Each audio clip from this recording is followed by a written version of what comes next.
الحمد للہ رب العالمین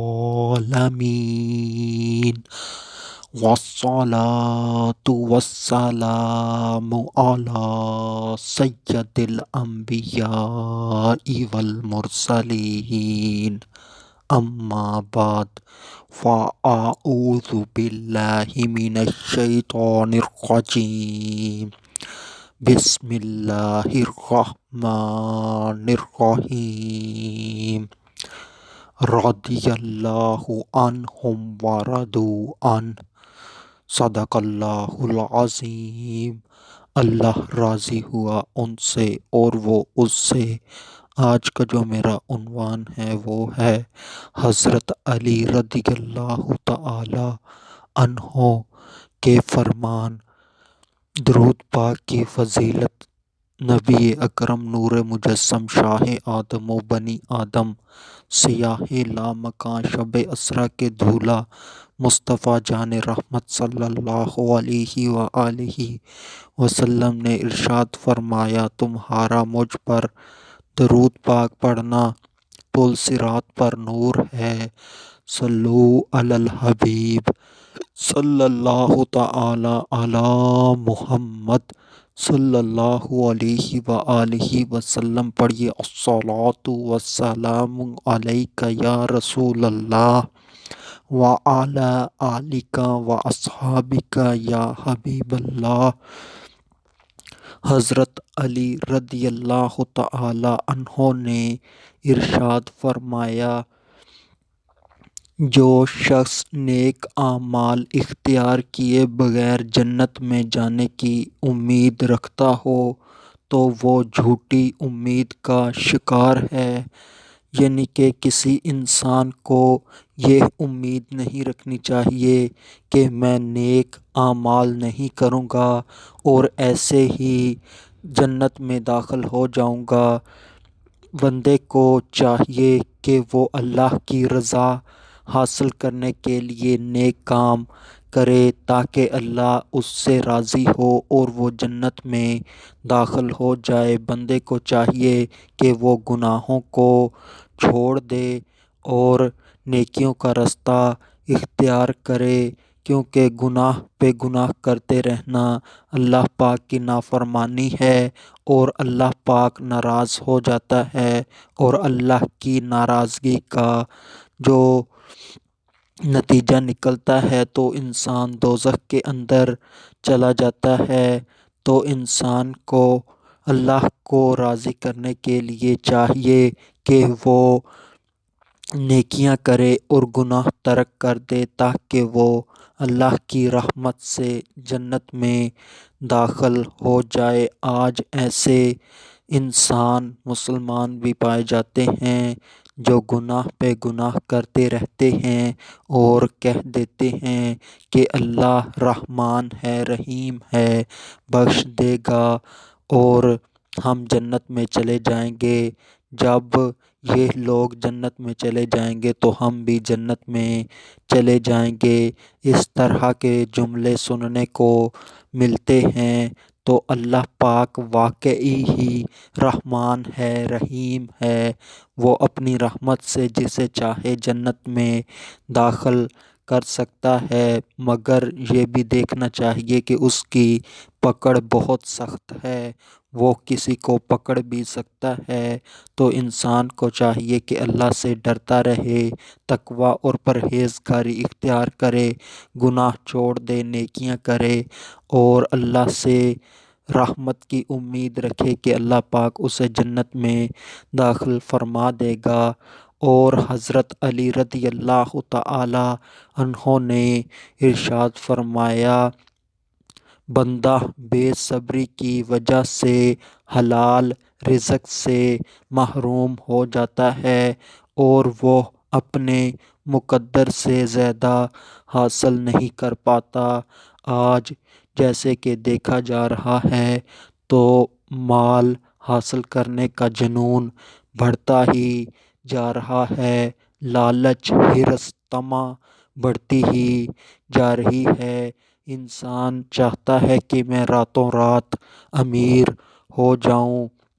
میرے پاس اچانک سے اتنا زیادہ پیسہ آ جائے تو وہ اپنی آمدن کے اوپر صبر نہیں کرتا، اللہ کا شکر ادا نہیں کرتا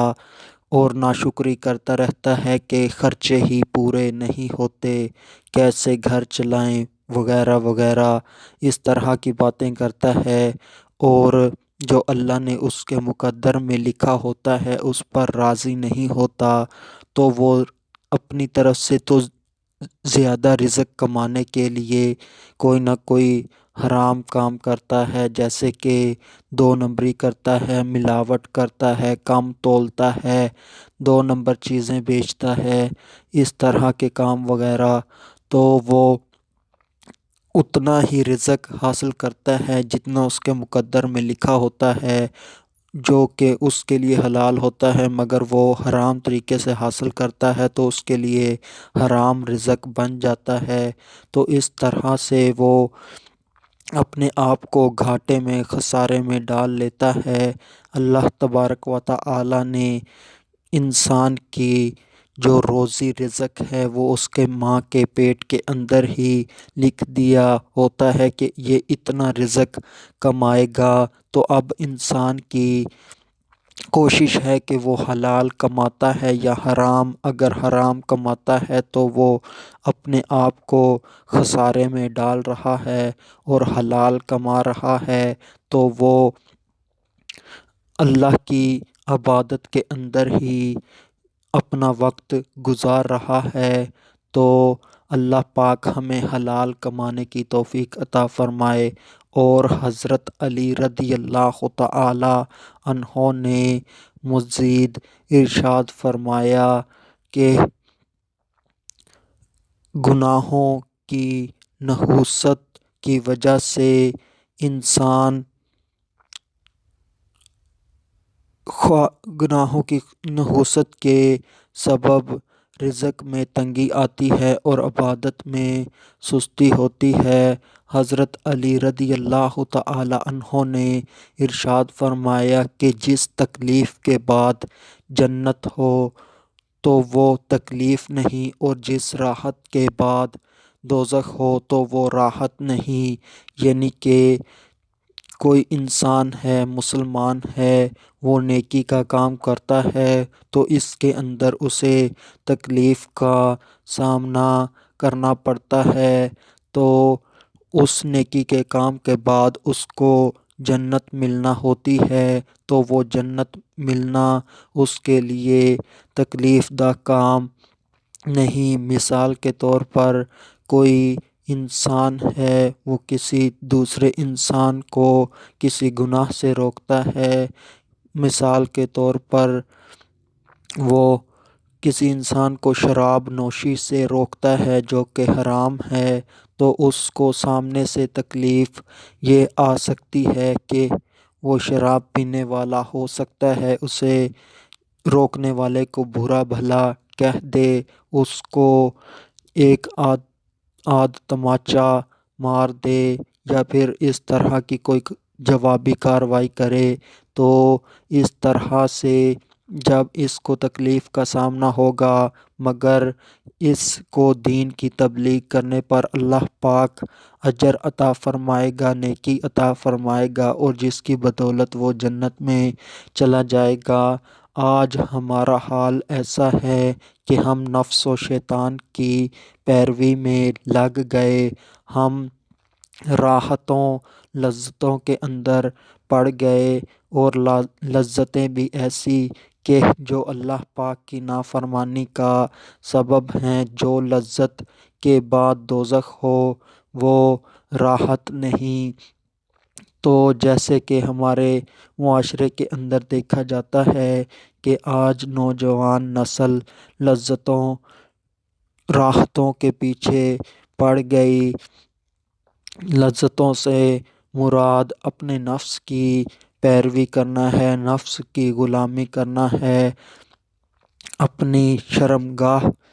کی غلامی ہے، جیسے کہ شرمگاہ کہے ویسے ہی کرنا ہے۔ آج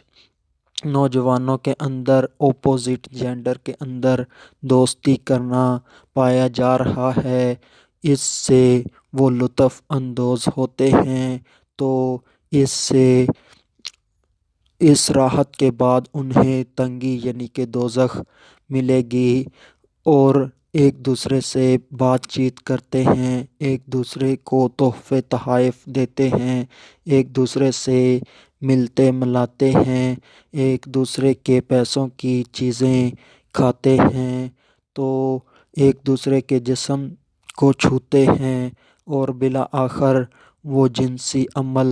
میں مبتلا ہو جاتے ہیں۔ یہ تمام لذتیں جو ہیں، ان کے بعد تنگی ہے، دوزخ ہے، اور یہیں تک ہی بس نہیں ہوتا۔ آج تنہائیوں میں جو نوجوان نسل کا حال ہے وہ نہ پوچھو۔ انٹرنیٹ نے وہ تباہی مچائی کہ بے حیائی کا سمندر نوجوانوں کے ہاتھوں میں آ گیا، اور وہ اس پر موبائل پر، لیپ ٹاپ وغیرہ پر بے حیائی کے مناظر دیکھتے ہیں۔ وقتی طور پر تو لذت محسوس ہوتی ہے، مگر اس کے بعد دوزخ ہے۔ تو اللہ پاک ہم سب مسلمانوں کو اس لذتوں سے بچائے، اور اللہ پاک کے لیے نیکی کے کام کرنے کی توفیق عطا فرمائے۔ حضرت علی رضی اللہ تعالی عنہ نے مزید ارشاد فرمایا کہ ان لوگوں میں سے نہ ہو جانا جنہیں نصیحت کرنا صرف اسی وقت فائدہ دیتا ہے جب بہت زیادہ ملامت کی جائے۔ کچھ مسلمان ایسے ہوتے ہیں جو بہت زیادہ ڈھیٹ ہو چکے ہوتے ہیں گناہوں پر، اور انہیں نصیحت کرنا فائدہ نہیں دیتا، اور جب انہیں بار بار ملامت کیا جاتا ہے، بار بار وہ شرمندہ ہوتے ہیں، تب وہ گناہ کا کام چھوڑتے ہیں اور نیکی کی طرف راغب ہوتے ہیں۔ تو ایسا نہیں ہونا چاہیے۔ انسان نسیان سے نکلا ہے اور انسان بھول جاتا ہے، تو جیسے ہی کوئی انسان مسلمان گناہ کر رہا ہو تو کوئی دوسرا مسلمان اسے سمجھائے، اسے فوراً چاہیے کہ وہ اللہ کی بارگاہ میں توبہ کرے اور اس انسان کا شکریہ ادا کرے جس نے اسے گناہ سے روکا، تو اس طرح سے وہ اللہ پاک کی رضا بھی حاصل کر لے گا، اور اس انسان کے دل کو خوشی بھی پہنچائے گا جس نے اسے گناہ سے روکا۔ اگر وہ اس کے اوپر ڈٹا رہا، گناہ کو نہ چھوڑا، اور سامنے والے کو دل میں اچھا نہ سمجھا، تو یہ اس کے لیے مزید تباہی اور ہلاکت ہے۔ جو لالچ ہے وہ اکثر انسان کی عقل کو مار دیتی ہے۔ لالچ کے اندر چمک ہوتی ہے، لالچ کے اندر اٹریکشن ہوتی ہے، اور جب انسان لالچ میں مبتلا ہو جاتا ہے تو اس کی عقل پر پردہ پڑ جاتا ہے، اور وہ ایسا کام کر گزرتا ہے جس کو وہ بعد میں پچھتاتا ہے کہ مجھے یہ کام نہیں کرنا چاہیے تھا۔ تو انسان کو چاہیے کہ وہ لالچ حرص طمع میں نہ پڑے، خاص کر یہ دنیاوی چیزوں کی، مال و دولت کی، تاکہ وہ اپنے آپ کو تباہی اور ہلاکت سے بچائے۔ جیسے کہ دیکھا جاتا ہے کہ انسان، اگر عام بات کی جائے کہ کوئی انسان کو کوئی سستی چیز مل رہی ہو تو وہ فوراً سے خرید لیتا ہے اور زیادہ مقدار میں خرید لیتا ہے، اور بعد میں اسے پتہ چلتا ہے کہ یہ تو بیکار ہے، 2 نمبر ہے، اس نے پیسے ضائع کیے۔ تو اس طرح کے واقعات ہمارے اندر ہوتے رہتے ہیں۔ حضرت علی رضی اللہ تعالی عنہ نے ارشاد فرمایا کہ جب تم دشمن سے بدلہ لینے میں قادر ہو جاؤ تو شکرانے کے طور پر اسے معاف کر دو۔ جیسے کہ کسی انسان کا کوئی دشمن ہو اور وہ اس پر طاقت رکھتا ہو کہ اپنے دشمن سے بدلہ لے لے، تو اس انسان کو چاہیے کہ اپنے دشمن کو معاف کر دے، کیونکہ اللہ پاک نے ہی اس انسان کو طاقت دی ہے کہ وہ اپنے سامنے والے دشمن سے بدلہ لے سکے۔ تو اللہ پاک نے جو طاقت دی ہے اس کا شکریہ ادا کرتے ہوئے اللہ پاک کا کہ اللہ پاک نے مجھے اس قابل بنایا کہ میں اس سے بدلہ لے سکتا ہوں، تو سامنے والے شخص کو معاف کر دے۔ معاف کر دینا بہت اچھی عادت ہے دین اسلام کے اندر، اور اللہ پاک کے اندر یہ صفت بہت زیادہ پائی جاتی ہے کہ اللہ پاک اپنی رحمت سے اپنے جس بندے کو جس نے گناہ کیے ہوں گے آخرت کے دن بخش دے گا اور اسے جنت میں جگہ عطا فرمائے گا۔ تو انسان کو بھی چاہیے کہ اگر کوئی اس کے ساتھ زیادتی ہو تو وہ فوراً جوابی کارروائی کے طور پر بدلہ نہ لے، ویسا ہی اس کے ساتھ سلوک نہ کرے، بلکہ اللہ کی رضا کے لیے اسے معاف کر دے، تاکہ معاشرے کے اندر امن و امان قائم ہو، نیکی کی فضا قائم ہو، اور وہ بھی آپ سے متاثر ہو اور وہ بھی سامنے والے کے ساتھ اچھا رویہ اختیار کرنے والا بن جائے۔ اسی طرح حضرت علی رضی اللہ تعالی عنہ کے بہت سے اقوال ہیں۔ ان اقوال کے اندر حضرت علی رضی اللہ تعالی عنہ نے نبی پاک صلی اللہ علیہ وآلہ وسلم کی امت کی رہنمائی کے لیے، نیکی کی طرف لانے کے لیے بہت پیارے پیارے موتی ارشاد فرمائے ہیں۔ ان میں سے ایک قول یہ بھی ہے کہ اپنی رائے کو کافی سمجھنے والا شخص خطرے میں ہے۔ جو انسان یہ سمجھتا ہو کہ جو میں فیصلہ کرتا ہوں بس وہی ٹھیک ہوتا ہے، اس کے نتائج اچھے آتے ہیں، مجھے کسی قسم کا نقصان کا سامنا نہیں کرنا پڑتا، تو وہ خطرے کے اندر ہے۔ انسان جتنا بھی اپنے آپ کو عقل والا سمجھ لے، شعور والا سمجھ لے، کہیں نہ کہیں وہ ایسی غلطی کر جاتا ہے کہ جس کے بعد وہ سخت پچھتاتا ہے۔ تو انسان کو چاہیے کہ وہ اپنی عقل کے اوپر گھمنڈ نہ کرے، اپنی عقل کو کافی نہ سمجھے، بلکہ دوسرے مسلمانوں سے مشورہ کر لے۔ مشورہ کرنے کا حکم اللہ پاک نے قرآن میں بھی دیا ہے، تو مشورہ کرے، اور جو مسلمان نیک صالح اسے مشورہ دے اس کے مطابق عمل کرے۔ حضرت علی رضی اللہ تعالی عنہ نے اس طرح بے شمار ان کے اقوال ہیں، تو اللہ پاک سے دعا ہے کہ اللہ پاک ہمیں ان کے اوپر عمل پیرا ہونے کی توفیق عطا فرمائے۔ وما علینا الا البلاغ المبین۔